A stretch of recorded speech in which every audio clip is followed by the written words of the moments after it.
जो मैप में डार्क क्षेत्र दिखाए गए हैं दोस्तों, ये वाला जो डार्क क्षेत्र है, तो इस पूरे क्षेत्र पर अर्श का वेलकम टू पुस्तक। दोस्तों आज का अपना टॉपिक है पुष्यभूति वंश या वर्धन वंश। 550 ईस्वी में उत्तर भारत में शक्तिशाली राजवंश थानेश्वर में प्रसिद्ध वर्धन वंश का उदय हुआ था। इसका प्राचीन नाम श्रीकंठ है। यहाँ पुष्यभूति में वर्धन वंश की स्थापना की गई। पुष्यभूति ही वर्धन वंश का आदि पुरुष कहलाए, यानी कि इस वंश की स्थापना किसने की थी? पुष्यभूति ने की थी, और यही पुष्यभूति वंश का आदि पुरुष कहलाया। इस वंश के प्रथम 4 राजा हुआ थे: नरवर्धन, राज्यवर्धन, आदित्यवर्धन और प्रभाकर वर्धन। कौन कौन से राजा थे? नरवर्धन, राज्यवर्धन, आदित्यवर्धन और प्रभाकर वर्धन। और ये सब किसके उपासक थे? सूर्य के उपासक थे। प्रभाकर वर्धन इस वंश का प्रथम स्वतंत्र शासक था। कौन था? प्रभाकर वर्धन। और उसके 2 पुत्र और 1 पुत्री थी। बड़ा पुत्र था राज्यवर्धन और छोटा पुत्र था हर्षवर्धन। बड़ा पुत्र जब प्रभाकर वर्धन की मृत्यु के पश्चात राजा बना तो बंगाल गोंड प्रदेश के राजा शशांक ने राज्यवर्धन की हत्या कर दी। किसने की थी? शशांक ने की थी। और ये कहाँ का था? बंगाल गोंड प्रदेश का राजा था शशांक। उसने राज्यवर्धन की हत्या कर दी। और इसकी हत्या होने के बाद में उसका छोटा पुत्र हर्षवर्धन ने प्रतिज्ञा ली कि मैं आर्य के चरण रज का स्पर्श करके शपथ खाता हूँ कि यदि मैं कुछ ही दिनों के भीतर पृथ्वी को गोड़ से रहित नहीं कर दूंगा और समस्त उद्यत राजाओं के पांव की बेड़ियों से उसे पृथ्वी को प्रतिध्वनित ना कर दूं, मैं पतंगे की भांति जलती हुई अग्नि में अपने आप को झोंक दूंगा। यह प्रतिज्ञा किसने ली थी दोस्तों? हर्षवर्धन ने। और इसके बाद से हर्षवर्धन का कार्यकाल शुरू हो जाता है। हर्षवर्धन, जिसे शिलादित्य के नाम से भी जाना जाता है, ये 606 से 647 तक राजा रहा। हर्षवर्धन इस वंश का सबसे महान शासक था, जिसकी 2 राजधानियां थी, थानेश्वर व कन्नौज। हर्ष के समय हिमाचित पर्वत, दक्षिण में नर्मदा नदी के तट और पूर्व में गंजाम और पश्चिम में वल्लभी तक हर्ष का शासन था। यानी कि जो मैप में आपको दिखाया गया है, ये पूरा वाला डार्क क्षेत्र है। इस क्षेत्र पर हर्ष का शासन हुआ करता था। हर्ष को उस समय क्या कहा जाता था? महादान भूमि, भारतीय हातिम, शकलोत्तर पतनाथ आदि उपाधियां दी गई थी। यानी कि क्या क्या उपाधियां दी गई? महादान भूमि, यानी कि वो भूमियों का दान करता था, इस कारण से इसे महादान भूमि कहा जाता था। भारतीय हातिम भी इसे कहा गया है।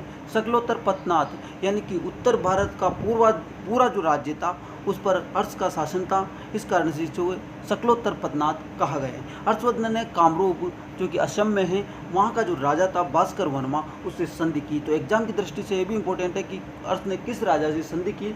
भास्कर वर्मा से संधि की। और शशांक के विरुद्ध एक सेना खड़ी की और इसका गठन कर 619 तक शशांक को पूर्ण रूप से पराजित कर दिया गया, यानी नष्ट कर दिया गया। हर्षवर्धन की जानकारी हमें मधुबनी अभिलेख 613 ईस्वी में जो लिखा गया था, बांसाखेड़ा का अभिलेख जो कि 628 ईस्वी में लिखा गया था, इन दोनों अभिलेखों के माध्यम से हमें जानकारी प्राप्त हो गई। उत्तर प्रदेश के मऊ आजमगढ़ से हमें मधुबनी का अभिलेख प्राप्त हुआ है, जबकि शाहजहाँपुर है उत्तर प्रदेश में, वहाँ से बांसाखेड़ा का अभिलेख प्राप्त हुआ है। और बांसाखेड़ा के अभिलेख में क्या लिखा हुआ था? शकलोत्तर पतनाथ लिखा हुआ था। और इसी शब्द के माध्यम से हमें जानकारी प्राप्त हुई है कि संपूर्ण उत्तरी भारत का जो सम्राट था वह हर्षवर्धन ही था। हर्षवर्धन ने संस्कृत में 3 नाटक लिखे थे: नागानंद, रत्नावली व प्रियदर्शिका। कौन कौन से? नागानंद, रत्नावली व प्रियदर्शिका नाटकों की रचना की। हर्षकालीन साहित्यकार था मयूर मतंग, जिसने अष्टक व सूर्य शतक ग्रंथों की रचना की थी। अष्टक व सूर्य शतक ग्रंथों की रचना किसने की थी दोस्तों? मयूर मतंग ने की थी। बाणभट्ट हर्ष का सबसे प्रसिद्ध दरबारी कवि था और उसने अपनी समाज शैली के लिए विख्यात था। और इसने 3 ग्रंथ लिखे थे: हर्ष चरित्र, कादम्बरी व पार्वती पल्लवी। कादम्बरी जो ग्रंथ था दोस्तों, ये संस्कृत साहित्य का प्रथम उपन्यास सर्वोत्तम काव्य है। एग्जाम की दृष्टि से इम्पोर्टेंट है कि संस्कृत साहित्य का प्रथम उपन्यास सर्वोत्तम काव्य किसने लिखा? तो दोस्तों ये लिखा बाणभट्ट ने। कादम्बरी कथा को 2 भागों में विभक्त किया गया, पूर्वी भाग और उत्तरी भाग। पूर्वी भाग को बाणभट्ट ने लिखा, जबकि उत्तरी भाग उनके पुत्र था भूषण भट्ट, जिसे पुलिंग भट्ट भी कहा जाता था, उसी ने लिखा।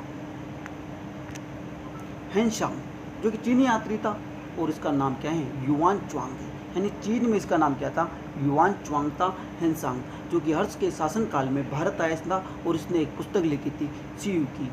क्या लिखी थी? शिव की। और इसे क्या कहा जाता है? जीवनी भी कहा जाता है। नामक ग्रंथ की रचना की। हेनसांग के अन्य नाम क्या थे? इसे तीर्थयात्रियों का राजकुमार कहा जाता है, यानी कि प्रिंस ऑफ पिलग्रम्स। तीर्थयात्रियों का राजकुमार हेनसांग कहा जाता है, जो कि हर्षवर्धन के शासनकाल में भारत आया। वर्तमान शाक्य मुनि भी इसे कहा जाता है, महायान देव कहा जाता है और मोक्ष देव कहा जाता है। महायान देव और मोक्ष देव कहाँ से इसका नाम हुआ, इसके बारे में आगे जानकारी पढ़ते हैं। हेनसांग ने चालुक्य नरेश पुलकेशन द्वितीय के राज्य महाराष्ट्र की 641 में यात्रा की। हेनसांग की जिस समय नालंदा पहुंचा, उस समय नालंदा विश्वविद्यालय का जो कुलपति था शिलभद्र था। हर्षवर्धन के समय कन्नौज में हेनसांग की अध्यक्षता में बौद्ध संगीत का आयोजन हुआ था। यहाँ पे हुआ कन्नौज में हेनसांग की अध्यक्षता में बौद्ध संगीत की का आयोजन हुआ की थी, यानी कि हिली जो था हेनसांग का मित्र था, उसने ही हेनसांग की जीवनी के बारे में लिखा था। 643 ईस्वी में कान्यकुब्ज और कन्नौज की धर्म सभा की अध्यक्षता हेनसांग ने की और इस सभा में ही इसका नाम क्या हुआ, महायान देव और मोक्ष देव की इसे उपाधि दी गई।